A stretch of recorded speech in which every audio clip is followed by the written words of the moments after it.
Pai, dia desses, encontrei um daqueles cartões que vocês faziam em Itamaracá, onde estava escrito em vermelho. Claro que depois da anistia, um dia, nós vamos bater muitos papos. Acho que esse dia chegou. Memória é campo de conflito e luta por democracia. E é graças ao idealismo, à ação, à coragem e à dor de vocês que a gente está aí, conscientes e cidadãos, atuantes e atentos. Poder conversar, poder refletir sobre esse passado que é tão presente é uma conquista de vocês, que a gente toma e leva adiante. Mas ainda falta muito, você sabe, a ser discutido e posto na área dos direitos à memória, à justiça e à verdade. Também temos esse direito, o de saber, por tudo que sentimos, que vimos, por todo o silêncio, por toda a música, merecemos nos orgulhar ainda mais de você. Vai, painho, vai lá e participa do documentário. Tá bom. Eu vim porque é uma experiência que não pertence a mim, né? Pertence ao povo brasileiro, pertence aos comunistas do Brasil, pertence a meus filhos, pertence a meu neto, pertence a minha esposa. Então eu não tinha o direito de ficar com isso escondido ou guardado, ou não conversar, certo? Vim por isso. Ah, puta, essa vinda aqui tá me ativando a memória. Muitas coisas eu esquecia, né? Eu não lembrava. E agora, conversando com os companheiros aqui nessa vinda, eles começam a ativar, te lembra disso, te lembra daquilo, e às vezes as coisas vão renascendo, né? 40 anos, né? Depois, é quase como a gente está revivendo a alegria, aquela vontade de estar junto de novo. É muito emocionante. Talvez porque a gente procure, nesses momentos coletivos, separar o que não une e enfatizar o que une. Passamos por um processo muito pesado, sabe? Mais pesado do que nós merecíamos. Na nossa santa ingenuidade, a gente era bem intencionado. Nós queríamos mudar o mundo no sentido progressivo, não mudar o mundo para nós. Mudar o mundo para nós era fácil. Nós somos da geração dos Beatles, né? Dos Rolling Stones. O Brasil estava com cinema novo, nós somos da geração de Chico Buarque, né? Chico Buarque, de Gilberto Gil, Caetano Veloso, Capinã, Torquato Neto, o Geraldo Vandré. A sociedade brasileira fervilhava, havia uma ebulição política intensa. O mundo, naquele momento, estava encantado com o socialismo. Então, a gente era muito envolvido pelas campanhas da época, que eram campanhas nacionais, era a luta pela reforma de base, depois era a defesa do governo Arraes, né? Porque a gente teve aqui a eleição de Arraes, que assumiu em 62, tivemos a questão da campanha da legalidade. As teses do Partido Comunista colocavam que havia a possibilidade de uma saída pacífica para a Revolução Brasileira, mas que nós deveríamos estar preparados em caso de não ser isso possível. Só que, na prática, o pessoal achava que era um passeio, que estava tudo resolvido, que Jango tinha o controle, que o esquema militar de Jango controlava qualquer tentativa golpista, e se investiu nessa ilusão. E havia uma ala da esquerda, dentro do Partido Comunista, que era Jacó Gorenda, que era Marighella, que era Mário Alves, que achava que havia um golpe, iria haver golpe e se devia haver uma preparação para um golpe. Quem alertou muito também para isso foi Brizola. Empiricamente, Brizola dizia assim: as abelhas da reação estão zumbindo. E tentou criar o Grupo dos 11, a tentativa dele era, como no Brasil tem o futebol, que é base de 11, fazer Grupo dos 11, e ele começou a se organizar no meio dos sargentos, dos militares, criando grupos de 11, porque ele achava que iria haver golpe. Só que 2 semanas antes do golpe de 64, Luiz Carlos Prestes vai para a televisão, no programa Pif Paf, da Rádio Tupi, e diz: fique tranquilo, meu amigo Almir Afonso, não existe clima para golpe no Brasil. Os militares brasileiros são democratas, vão obedecer à Constituição. Há até uma presença até de muitos militares que são ex-comunistas, ex-militares são comunistas, não sei o quê. Ele amaciou a coisa 3 semanas antes do golpe. Quer dizer, uma coisa terrível. Isso ninguém gosta de dizer muito, mas eu gosto, faço questão de dizer isso. O Brasil foi o primeiro dos parceiros americanos a dar um golpe militar dentro do golpe. Né? O golpe já tinha, o nosso, em 64, foi o primeiro, e em seguida veio o atestado número 5, que realmente jogou todo mundo na clandestinidade. Apesar da gente fazer muita coisa já clandestina, mas a clandestinidade, assim, como pessoa, é a partir do AI-5. Aí foi a caça às bruxas, prisão, comissões gerais de toda a repartição pública, de qualquer tipo, obrigatoriamente tinha que ter uma comissão geral de inquérito. A polícia respeitava o hino nacional, a polícia respeitava a bandeira nacional. Se a polícia vinha para cima da gente, botava a bandeira, a polícia parava. Era como se fosse uma coisa assim, automática. Aí começava a cantar o hino nacional, os policiais ficavam todos, não avançavam. Mas depois do ato institucional, não tinha bandeira, não tinha hino, não tinha nada, avançava com tudo, quebrava tudo. Então, eu digo, nós estamos noutra fase da história do Brasil. Aí, claro, as pessoas não tinham mais como militar na área estudantil. Tiveram que militar na clandestinidade, nas formas, nas diversas organizações e pelas formas como essas organizações entendiam que devia ser o processo revolucionário. Fulano foi preso, fulano era espião, fulano falou, fulano estava com caderneta de endereço, pegaram muito papel na casa de fulano, era uma paranoia. Eu ouso dizer que nós tivemos uma vida feliz, a despeito da tensão cotidiana, porque nós sabíamos que estávamos com a cabeça a prêmio, nós praticávamos regras rígidas de segurança, rigorosíssimas, e sabíamos que a qualquer momento nós podíamos ser presos, torturados e até mortos. Eu fui algemado ainda no meio da rua, nos pés, nas mãos, e jogado dentro de uma Kombi que não tinha o banco do meio. Nela, sentado, florido, o banco traseiro. E me machetando com a coronha da pistola, em cima dos rins, em cima dos testículos, e segui levando choques até o dói. Eu ainda hoje tenho sequelas. Meus 2 ouvidos foram estourados. Pau de arara, cabo de vassoura enfiado no reto. E a conversa era essa. Seu nome, onde você mora, com quem você vai encontrar. Pancadaria por todo canto, telefone. Hoje eu tenho um ouvido perdido, né, e o outro só com 50%. Tá? E eu sinto que eu vou ficar surdo. Choque elétrico, né, aplicado, né, nos testículos, no ânus. Né? Depois choque elétrico combinando a orelha com os dedos das mãos. Eu tive 3 dentes quebrados. Eles me obrigaram, né? Tiraram o capuz e botaram uma quantidade de sal na minha boca e prenderam a minha boca. É a pressão psicológica o tempo todo. Não deixar você dormir de manhã, de tarde, de noite, uma equipe se revezando, de manhã, de tarde, de noite, e você impedindo, porra, onde é que eu vou parar? É quase inimaginável, né? Um nível assim de violência, né? Contra outro humano. Vou aqui morrer moralmente, né? Essa é a coisa. Mas ligado a isso vem a dúvida, até onde eu vou aguentar isso, né? Essa história aí. Para mim, o que foi mais violento foi durante os 6 meses que eu participei lá, eu fui obrigado a assistir todas as torturas. Botavam na sala e torturando, eu tenho que assistir todas as torturas. Aí é difícil. Achava que a gente estava muito duro, então a gente devia ter feito treinamento de Cuba. Eu nunca tinha saído nem na Paraíba. Então foi triste.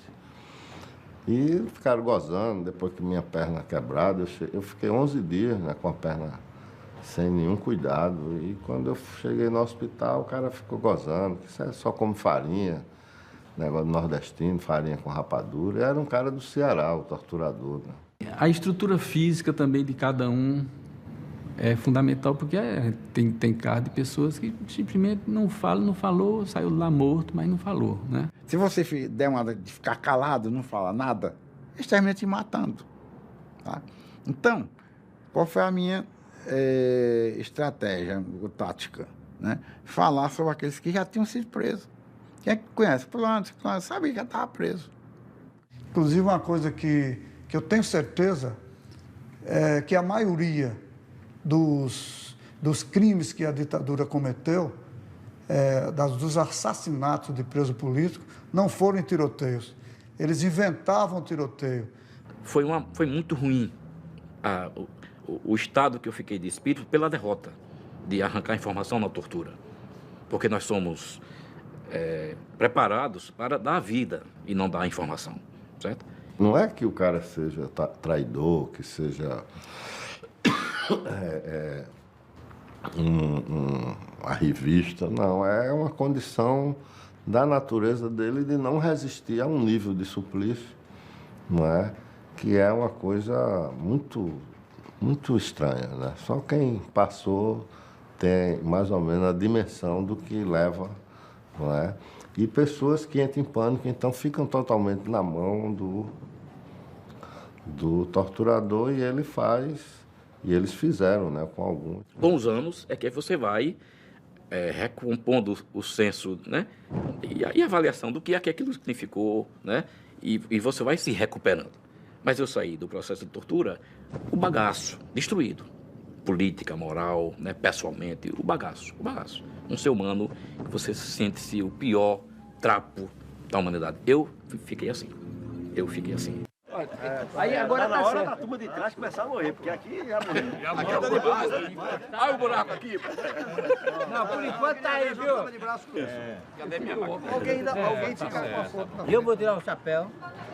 Tirou. Vamos uma peruca pra mim. Samuel, agora Samuel. Uma peruca aí. Dá pra ficar igual dessa uma peruca pra casa aberta. Continua aqui. Continua aqui. Agora não precisa ficar sério, todo mundo pode sair do armário agora, né? Deve ser danado. Cadê o perninho pra botar dedinho? Rapaz.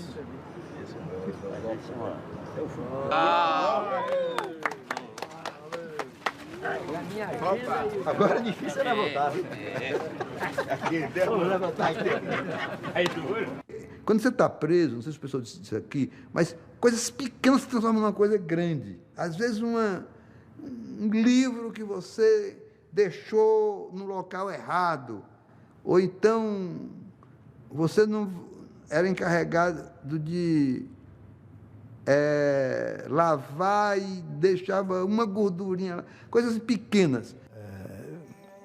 Eu era visto pelo pessoal como um cara razoavelmente equilibrado do ponto de vista da convivência, tanto que eu era chamado sempre que havia qualquer desentendimento dentro das celas.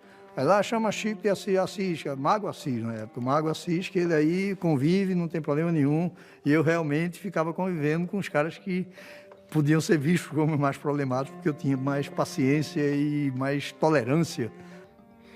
Eu acho que, mesmo com o desgaste da convivência num ambiente que ninguém escolheu, havia tensões, havia atritos aqui e acolá entre uns e outros. Para mim, foi uma bela experiência de solidariedade humana e de amizade. Vamos lá?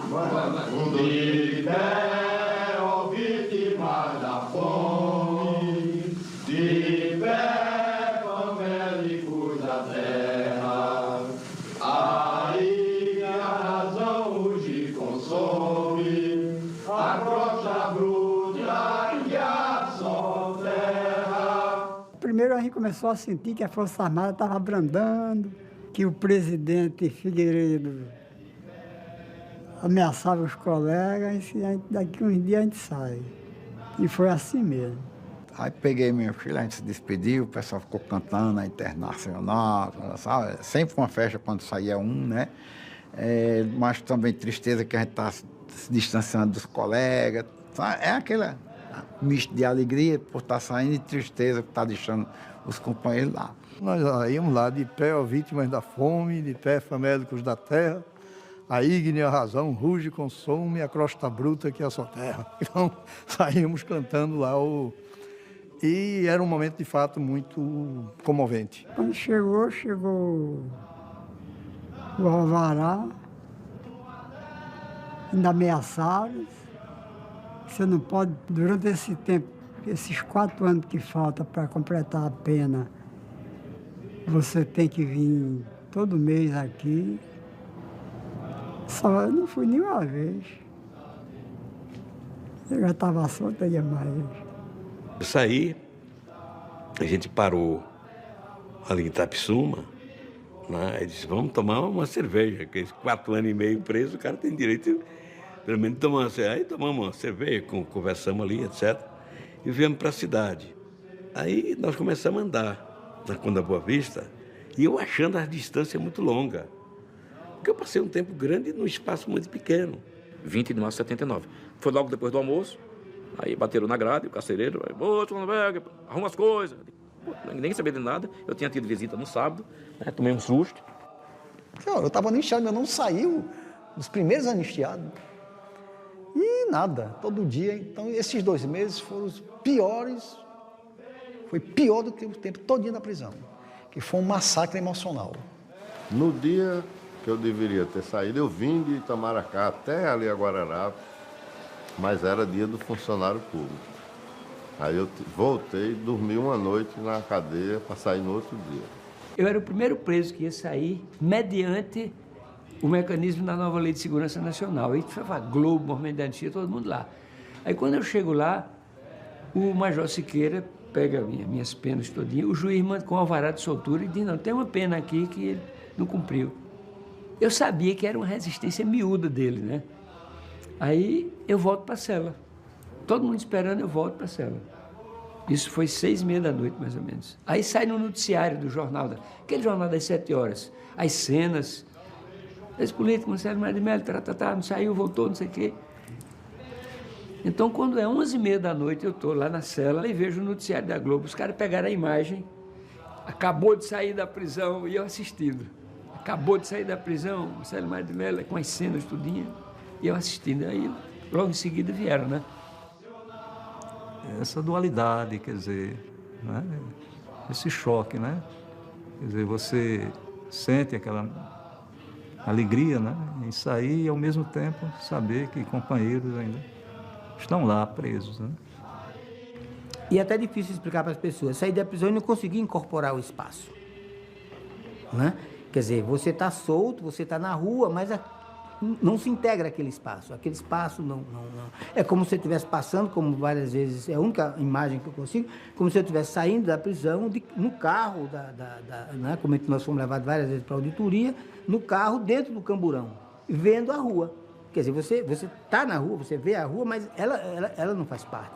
Passei a noite, a madrugada, andando no bairro, né? É igual um astronauta quando vem desses voos, certo? Só com a diferença, você não passa por uma quarentena. O princípio básico de nossa existência era realizar o processo revolucionário. Quando você sai, você não tem mais isso. Então você perde sua identidade. Quem eu sou? O que é que eu quero? O que é que eu vou fazer?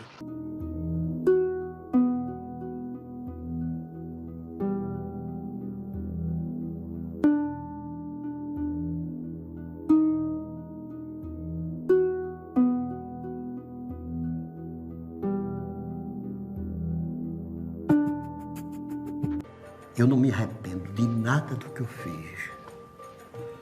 Eu acho que o que eu fiz foi correto. A luta armada foi correta, porque não tinha outra forma. Legal. Então, quer dizer, não, o PMDB... Mas o PMDB era o partido do sim, enquanto a Arena é do sim, senhor. Então, o que é que a gente fazendo no PMDB? Não acho que nós saímos derrotados nisso. Porque nós estamos aqui, nós conseguimos vir aqui, depor, discutir, contar a nossa história, né, prestar depoimento, e eles não. Fomos derrotados no campo das armas, mas politicamente não. Nós não fomos vencidos. Eu digo assim, a esquerda se conheceu nas cadeias, a esquerda brasileira se conheceu nas cadeias e no exílio. Foi a partir dali que ela começou a ver que tinha pontos em comum e que podia se organizar. Então, eu participei da organização do PT. Num primeiro momento, fui militante do PT, fui de uma direção provisória, mas... Também um pouco a ver assim, não é a minha praia, Eu gosto de política, mas eu não vou fazer política, eu não vou assumir cargo eletivo, eu não vou me candidatar. Isso serve para que a gente possa, essa experiência servir de lição ao povo, né, à juventude, para que isso não aconteça, não se repita, e também uma sensação gostosa de dever cumprido pela contribuição hoje que essa experiência que nós tivemos permitiu que o povo brasileiro e que nós, pessoalmente, estamos vivendo, de participação em governo, de participação nas esferas do legislativo, todo aquele nosso sonho, né? E hoje a gente realiza. Na minha geração, que depois assumiu o governo aí do PT, não sei o que, do PCdoB, nós estamos devendo um pouco mais essas informações à população, sabe? A juventude não sabe coisas mais elementares. Aí, algumas concepções eu revi, né? Concepções militaristas, né? De que a revolução pode ser feita por pequenos grupos, né? Que as massas são chamadas através do exemplo. Então, tudo isso se desfez. E aprendi a conhecer a dinâmica da sociedade, aprender que a dinâmica da sociedade ela é inexorável.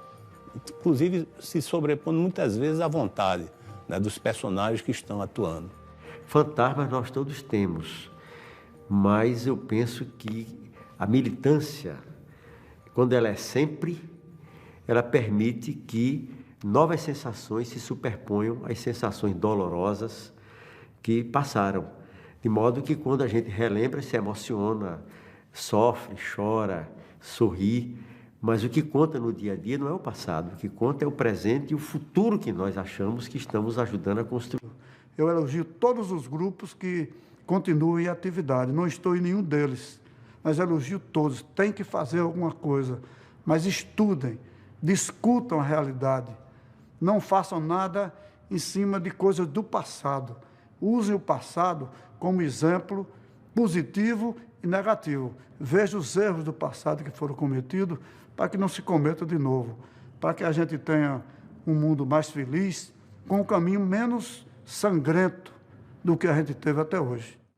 Eu sabia que o partido tinha sido muito golpeado, duramente golpeado. Nós tivemos muitas prisões, morte, assassinato, tinha a guerrilha do Araguaia que, né, foi derrotada militarmente, né, e sabia, tinha noção exata de que o partido carecia de militantes para cumprir papéis.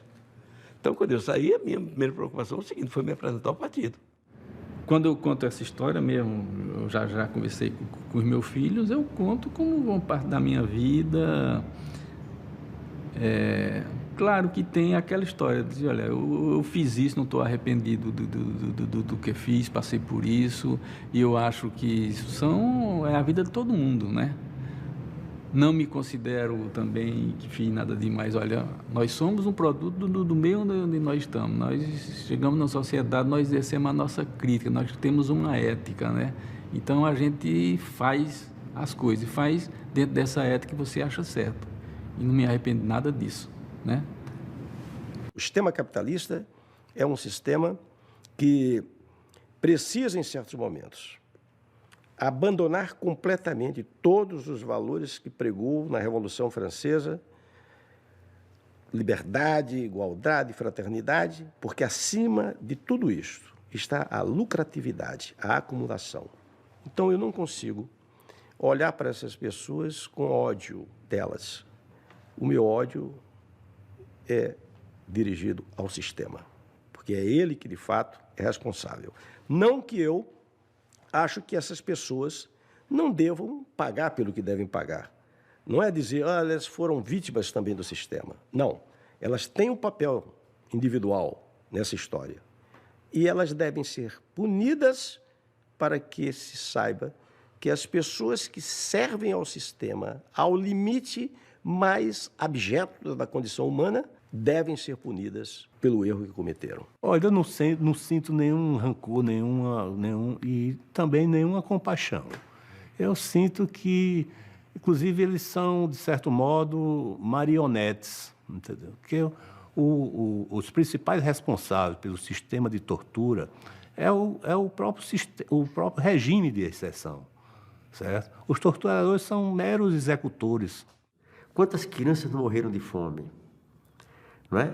Quantas pessoas, famílias não sofreram por resto da vida pelo regime, não só autoritário, não é? Mas engendrador da miséria que nós tivemos. Então, tudo aquilo gera esse ódio político, essa revolta que é justa. Agora, pessoalmente, não. Porque nós não estávamos naquela luta, nem estamos, nem continuamos, por uma razão de ordem pessoal. E acho que vivemos um dos melhores momentos da história deste país. Com a Comissão Nacional da Verdade, vai ser a primeira vez no país que o país vai ser passado a limpo. No período da escravidão não aconteceu isso, no período da ditadura do Vargas e depois não aconteceu. Pela primeira vez o Estado se encarrega de fazer a busca de verificar quais foram as violações de direitos humanos existentes nesse período, tanto da ditadura do período Vargas, quanto dos 21 anos da ditadura civil-militar. Às cidades cheguei em tempo de desordem, com a fome imperando. Junto aos homens cheguei em tempo de tumulto, e me rebelei com eles. Assim passou-se o tempo que sobre a terra me foi concedido. Minha comida mastiguei entre refregas. Para dormir deitei-me entre assassinos. O amor eu exercia sem cuidado, e olhava sem paciência a natureza, e assim passou-se o tempo que sobre a terra me foi concedido. As ruas do meu tempo iam dar no atoleiro. A fala denunciava meu carrasco. Bem pouco podia eu, mas os mandões sem mim sentiam-se mais garantidos, eu esperava. Assim passou-se o tempo que sobre a terra me foi concedido. Minguadas eram as forças, e a meta ficava a grande distância, claramente visível, conquanto para mim difícil de alcançar. Assim passou-se o tempo que sobre a terra me foi concedido. Vós que vireis, na crista da maré em que nos afogamos, pensai, quando falardes em nossas fraquezas, também o tempo sombrio a que escapastes. Nós, mudando de país mais do que de sapatos, vimos nós, então, em meio à luta de classes, desesperados, enquanto só injustiça havia e revolta nenhuma. Entretanto, sabíamos, também o ódio e a baixeza deformam as feições.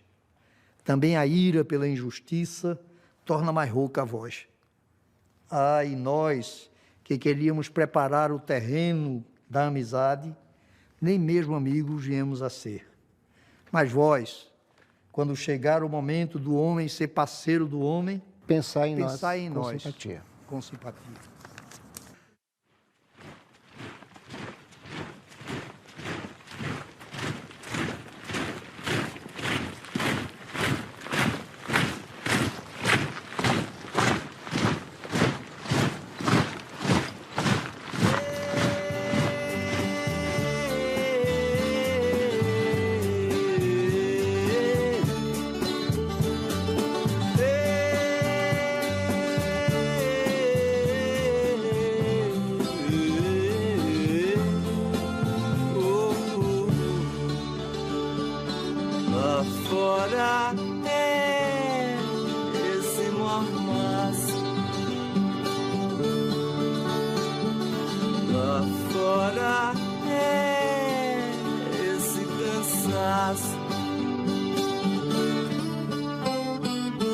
E essa busca histérica por uma bola vermelha. E essa busca histérica por uma bola vermelha. Lá fora é esse sol aberto. Lá fora é essa árvore.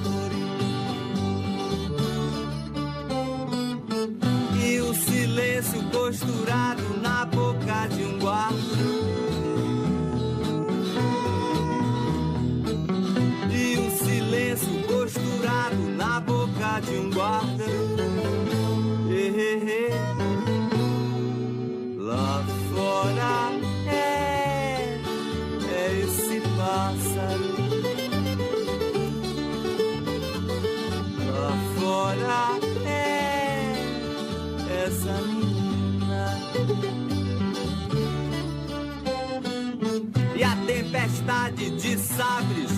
amarela e linda.